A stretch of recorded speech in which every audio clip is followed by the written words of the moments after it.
Welcome to the Slop Temple. We pray this video helps. You have the essentials ready: a template, backups, and assets.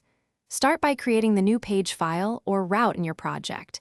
Name it clearly so routing stays predictable. Once done, scaffold the main container and include header and footer imports so navigation remains consistent. Make sure to link the stylesheet or component modules now to avoid layout thrash. You'll move faster if you validate credentials and run a local server so you can preview incremental changes immediately. Now build the content and layout. Structure the page semantically so screen readers and SEO benefit. Use header, main sections, and area attributes. Then implement your responsive layout with grid or flex and wire dynamic bindings or API calls for live data.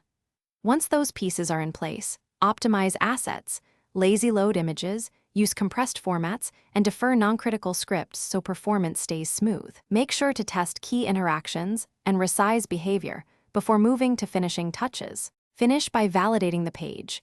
Run accessibility and performance audits, fix console errors, and confirm meta tags and structured data. Once passing, deploy to staging and test across browsers and devices. Invite quick stakeholder review so you catch content or UX misses. After merging to production, monitor logs and analytics for regressions.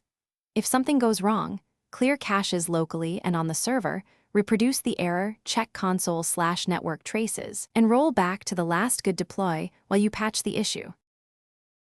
Thanks for watching. Consider subscribing if we helped you.